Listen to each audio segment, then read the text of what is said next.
Welcome to First Reading, the Old Testament Lectionary podcast. I'm Rachel Wren, Assistant Professor of Biblical Studies at Trinity Lutheran Seminary at Capital University. And I'm Rosie Canethel, PhD candidate in Hebrew Bible at Emory University. This week, we are bringing you preaching tips on the biblical text for Sunday, March 5th, the second Sunday in Lent. And Rachel, you're up to lead us through this week's text, Genesis 12, verses 1 through 4a. Where are you going to take us? Genesis 12 is a great chapter. It's a classic. It's been in all sorts of different scholarly work, theological work, Bible work stuff. And yet when I saw it on the docket that I was going to be preparing it, I did have kind of this feeling of like, again. Now, again, it's not that I don't like it. It's a great chapter.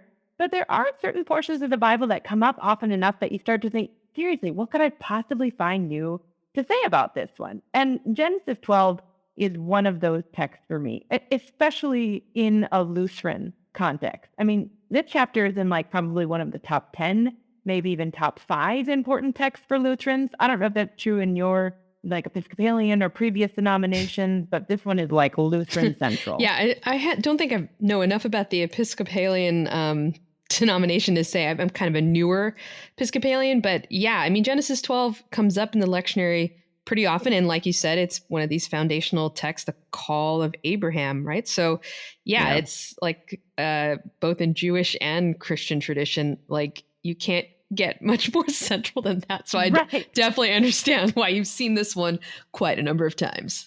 Right, exactly. So I'm here, I'm prepping it for this episode, and I had that thought of how could I possibly find something new to say? And the Holy Spirit was like, well, challenge accepted, my friend. Well, when you know the Holy Spirit is leading the charge, we're not really sure where we might go. So, all right, hang on, folks. Right. So this is not only the Holy Spirit leading the charge, but Holy Spirit and Rachel leading through the charge. Rachel. So we have no exactly. Put your seatbelts on. So here's the thing. Speaking of unexpected directions, the direction that I took on this was a bit unexpected in terms of Rachel Wren, because where I ended up was actually at a place of like really appreciating having a lectionary on this one, specifically a revised common lectionary. Because having Genesis 12 in conversation with other texts from the Bible showed me something in Genesis 12 that I hadn't thought of before. So that's the first unexpected direction. Hurrah for the revised common lectionary. Right. Hurrah for RCL. Yeah, right. Exactly. So if you take Genesis 12 on its own, it's such a short text. This pericope is not even 4 verses. It's 1 through 4a. And there's so much that's already been said about it that it's really hard to hear what else or what new God might be doing with it. And I say that intentionally, preachers, and I hope you heard the shift. Earlier, I said, how could I, emphasis on the I, possibly find something new to say? And that's not always the most helpful way to look at the preaching endeavor. It places all of the onus, all of the responsibility, all of the honor, if you will, on me and gives none of it to God. Now, inevitably, once I stop looking at preaching as a thing that I am doing and instead view it as a thing that God is showing me, things go a lot better.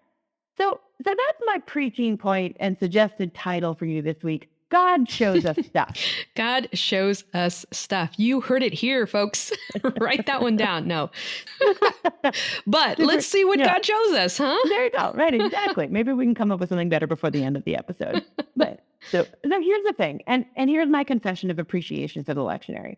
When I saw that the gospel text for the day was John 3, I immediately went, Nick at night, which is what my dear New Testament professor Craig Kester used to call Nicodemus, and what today's students don't understand because they never saw Nick at night. But there's a really delightful play in this chapter in John between light and darkness, what is seen and unseen, and understanding and misjudgment. And yes, I promise I'm bringing this back to Genesis 12, but just hang with me here in the New Testament for a bit. In John 3, all of these topics are played with in light of the image of vision. So Nicodemus comes at night when things are hidden, when it's harder to see. But Nicodemus starts by proclaiming that he knows things, and knowledge is often euphemized by sight in the Bible. But Jesus immediately clapped back that Nicky can't actually see anything, and then gives an extended rant on how sight in God's ecosystem is intricately linked to love. So, with these images of sight and vision in the Nicodemus story, I read Genesis 12, 1 through 4 again. And what stuck out to me was something in that very first verse. God says, Lech lecha, go from here to the land that I will show you. And that word show in Hebrew is in what we call the hifil, and that means that you could translate it, the land that I will cause you to see.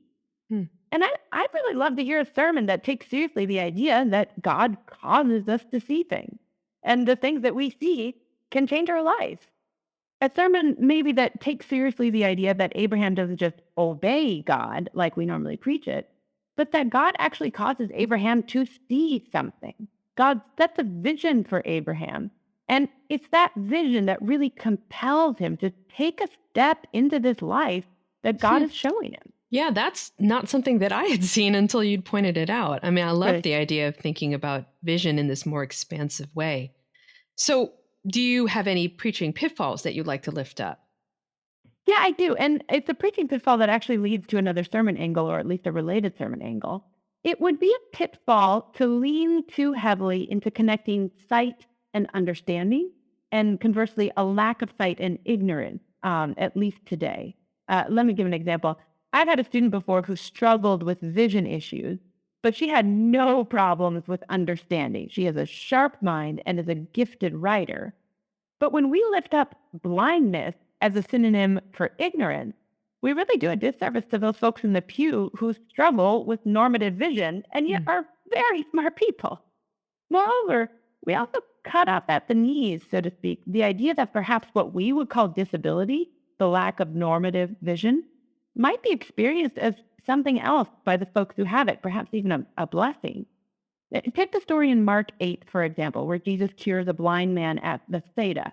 It's a fascinating story for several reasons. One, because Jesus uses his spit to do it. And I'm sorry, that's just gross. It just triggers my gag reflex. I can't help it. But once I get past that, more importantly, once he laid hands on the man, Jesus asks him, Can you see anything? Mm.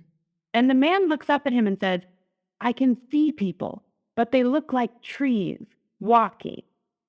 And that verse just really strikes me because so often in the biblical text, God's people are imagined as trees. And Mm. life is imagined as a path that they either stand by or walk on.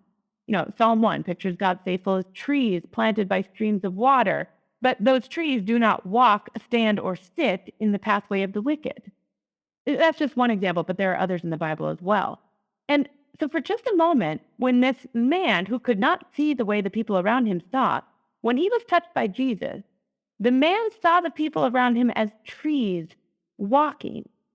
And I kind of wonder, for just a moment, could he see the way that God sees? For just a moment, could he see beyond the veil of reality to something true about the essence of those around him? It's kind of wondering, did Jesus fail to cure him the first time? Did it just not work? Did he more spit or whatever, growth? Or did he give him the gift of sight? Did he cause him to see something, if we're going back to our Hifil from Abraham, that nobody else around him could see? And then that makes me wonder, if so, how did that vision change the way he saw, air quotes, for the rest of his life? Mm. His disability and God working through his disability allowed him to see something that no one else around him could see. People like trees walking. And I think for this text, the sight that Jesus offers us is a God given sight. And so it's unexpected. It comes through saliva and mud. It comes at night instead of in the daytime. It comes in a deity showing up to an old man and saying, Lech lecha, to the land that I will cause you to see. I think the sermon angle is that God is constantly at work showing us a vision in our lives. And I can imagine sermons that where you flesh out that vision for your folk, where you paint the picture of what God is causing us to see until the preaching hall is brimming with it, and it spills your people out the door and into the world beyond, Lech Lecha, to the places that God is showing them. Hmm. Yeah, this seems like an opportunity to really put the preaching point into action. As folks are preparing the sermon this week, I could really see it as an opportunity to maybe invite folks to vision together, right? And to kind of walk in this God-given insight. I'm not even sure There's what this is anymore, right? It's almost a metaphor for seeing not in the ways that we imagine as humans, limited Yeah, by just our eyes, but a vision that, yeah, like the Holy Spirit today, just kind of showing you yeah. what to talk about, right? And so that kind of also involves some trust. Yeah, it really does. And I think that commute piece is so important too, because what you see, quote unquote, will be different from what I see. Mm. But my sight or insight will always be limited if I cut off what you have to offer. I think a neat opportunity could be to actually go to people in your community, in your church who struggle with sight, perhaps who have some level of blindness, and ask them how God works in their vision or through their ability to see or their ability to see differently, and what sort of preaching illustrations that might lift up too that otherwise we just pass by. Hmm.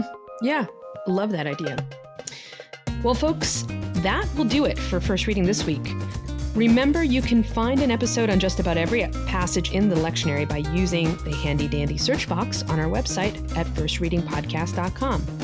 While you're there, take a peek at our merch or make a donation to help keep the podcast going. Don't forget to subscribe wherever you get podcasts. And if you found us helpful, would you consider taking a couple of minutes to leave a review on Apple or Spotify or wherever you find us? That will help us get the word out to new listeners and grow our community. Of course, the best way to spread the word is to share your favorite episodes with the Bible lovers in your life. Thanks for taking the time to do that. And until next time, I'm Rosie Canethel. And I'm Rachel Wren. Happy preaching.